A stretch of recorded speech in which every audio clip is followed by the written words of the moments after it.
Hello everyone, so my name is Sedi. I'm a PhD student at the French National Museum of Natural History in Paris. So my work focuses mainly on the study of acoustic communication in a subfamily of tropical crickets, namely the Eneopterinae crickets. And today I'm going to tell you about harmonic hopping in the acoustic signals of these crickets, and more specifically about the biophysical study of their wings. Okay, so to begin with, what is this harmonic hopping phenomenon I'm telling about? Well, we define this phenomenon as a transition in dominance between two frequencies of an acoustic signal, classically between the fundamental frequency of the signal and one of the harmonic frequencies. So you can see an illustration of the functioning of the phenomenon here. So it produces mainly harmonic dominant acoustic signals. And when studying acoustic communication in several animal groups like bats, hummingbirds, or crickets, one can observe harmonic hopping on two different scales. So the first one is the individual scale, that is, assessment of this phenomenon during the production of one signal by one individual, while the second scale is the evolutionary scale, that is, observation of harmonic hopping at one point in time during the evolutionary history of taxa, so that present-day species may have different dominant frequencies in their acoustic signals. So, as I said, crickets are one of the animal groups where this phenomenon is observed. So, as a reminder, they are autopteran insects closely related to katydids. Male crickets emit acoustic signals during their reproduction in order to find mating partners, and to do so they use what is called the stridulation process, and as you can see on these images, this is simply the rubbing of the two anterior wings against each other. So the left wing bears a sclerotized edge named the plectrum, and this plectrum rubs against a series of microscopic cuticular teeth on the inner side of the other wing named the stridulatory thigh. So the rubbing of the plectrum on these teeth of the stridulatory thigh produces a vibratory signal. And this vibratory signal interacts with the wing membrane that acts as a resonator, amplifying and modifying this source signal. So in most species known, a specific region of the membrane named the heart, it's the red triangle on this image, is used as the main natural resonator. So the sound produced by crickets is the result of the interaction of the vibratory signal of the stridulation with the resonance properties of the wings.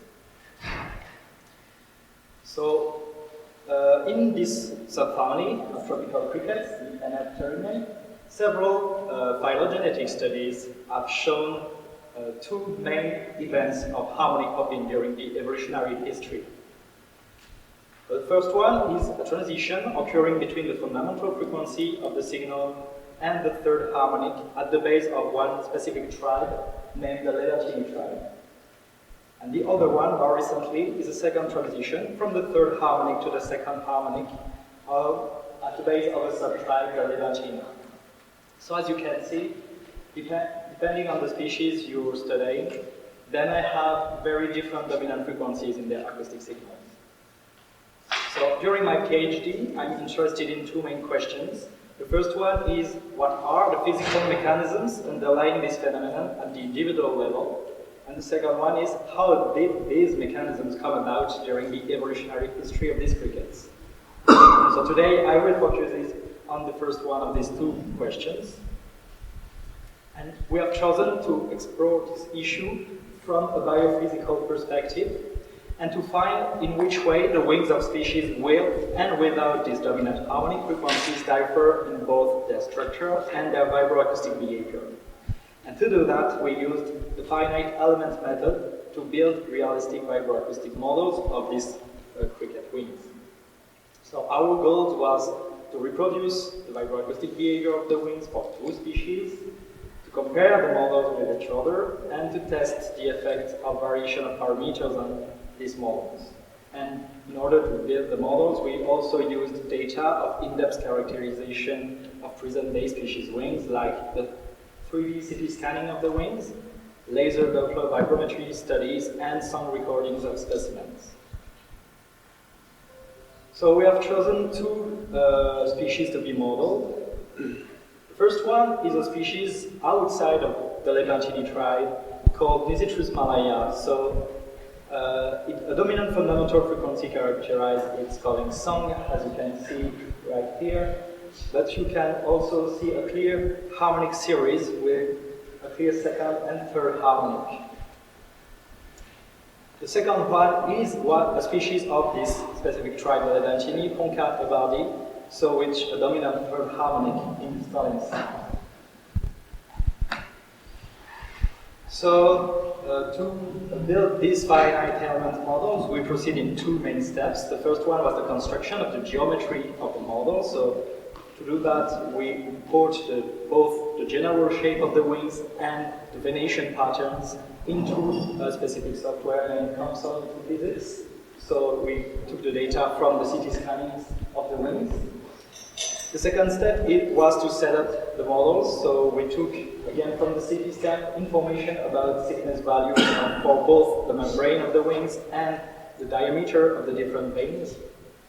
And we also needed essential physical properties like the stiffness of the material, the density or the pressure ratio of the material constituting these wings. So for that we took data from several experimental studies in the literature. Once our model were built, we had to characterize their vibroacoustic behavior. So to do that, we started by searching for eigenfrequencies. So eigenfrequencies are the natural resonance frequencies of our wings. Each of these resonance frequencies is associated with a specific mode of vibration, that is a special form of the vibration on the systems. You have an example of one of these mode of vibration right here. After that, we proceed some frequency domain studies. So these frequency domain studies are for studying the behavior of the model as a function of the excitation frequency and to measure the average resonance magnitude for each frequency value. So we can visualize the results on such graphs with several resonance peaks. Each of these peaks is associated with one of the resonance frequencies of our model. This type of study also allowed us to compare the results of our modelization to the results of experimental laser Doppler vibrometer studies on real wings, which are based on the same principle to study the response of a real wing according to an excitation frequency. And we also used a specific equation to compute the acoustic pressure from our previous results in order to compare it to acoustic data, that is recorded sounds. So what are our results for our two species? So I will start with the Nisitrus species model, the one producing the dominant fundamental frequency. So here you have several parameters for this model. The most important ones are the stiffness values set for the veins and the membrane. So they are determined by a specific parameter of the model named the Young's modulus. And as you can see here, there is not a great difference in stiffness between the veins and the membrane for this species. So here you have the results of a frequency domain study of the most accurate model we tested compared to the results of an experimental vibrometry study of a real wing. So in light gray, I hope you can see the result of the experimental data. We can see a dominant resonance peak corresponding to the fundamental frequency of the sound, near 7 kHz, associated with a very simple vibration form that vibrates the most part of the wing. And so in our models, we have a dominant fundamental resonance frequencies near 1.4 kHz, followed by another resonance peaks that strongly resemble the one we see in the experimental data, so near 7 kHz, with a special form that strongly resembles to the one we observed in the vibrometry studies. So we tested the effect of sweeping the stiffness parameter for both the membrane and the veins of our wing, because among all the other parameters, when you are studying the properties of insect cuticle, the stiffness is one of the most variable parameters. So when sweeping the stiffness of the wing membrane, we can see a very simple effect, that is a switch of the frequency range of our model without changing the relative amplitudes of the peaks or the shape of the resonance property, resonance frequency, sorry. When studying the effect of sweeping the stiffness for the veins, we can see a similar effects.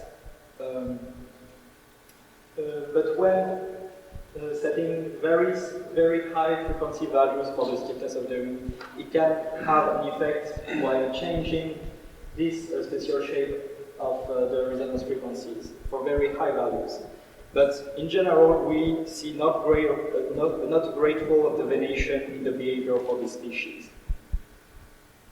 For the second species, the Ponca species model with the dominant third harmonic, once again you have a summary of the parameter we used on this species. So now you can see that the stiffness of the vein is very high compared to the stiffness of the membrane.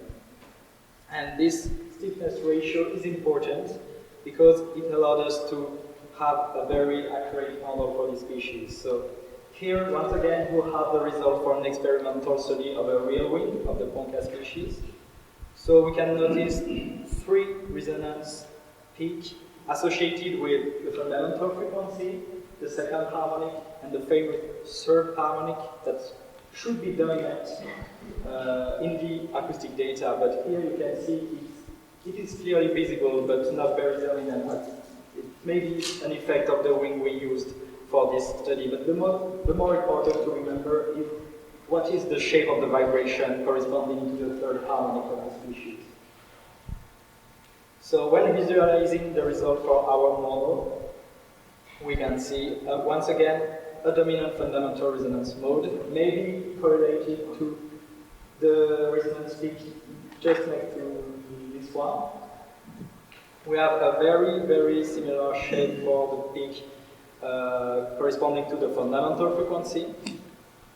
And among all other resonance peaks that you can see in the model, we can find 2 of them that strongly resembles the shape we observed in the vibrometry studies. But as you can see here, there is a big problem. That is that they don't have the right amplitudes. They are clearly not very visible, and this is not what we could expect for this species. Once again, we tried to study the effect of sweeping the stiffness, but for this species it's quite more complex, as when sweeping just the stiffness of the veins without changing the stiffness of the membrane, you change the famous stiffness ratio I told you about. So you obtain very different dominant resonance frequencies that are not corresponding to the one we saw in the experimental data.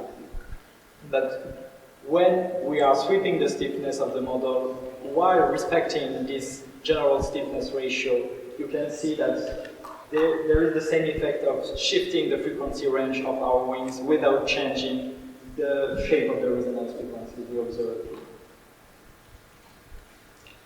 So for this species, venation seems to play a very important role, a very constrained role, and it is an important parameter to have if we want to observe the right resonance frequencies for our species.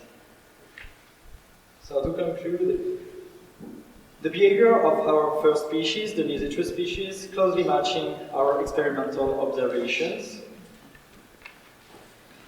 For the Ponca species, we found corresponding resonance frequency, both in terms of frequency value and spatial shape, but the relative amplitudes of these resonance peaks do not correspond to the experimental observation, and we can't find the phenomenon behind the amplification of these harmonic frequencies. So the cause of the harmonic hopping phenomenon in these crickets remains unresolved.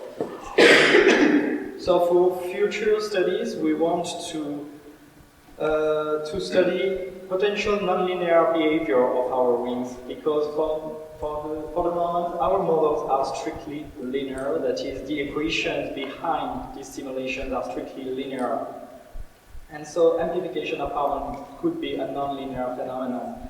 So we use, we use the laser Doppler vibrometer on real specimens for the two species to try to quantify the system response, if it's linear or nonlinear. And maybe if a nonlinear behavior is revealed, maybe we can integrate it into new models. So I would like to thank my 3 PhD supervisors and, of course, all other persons who collaborate with me for this PhD.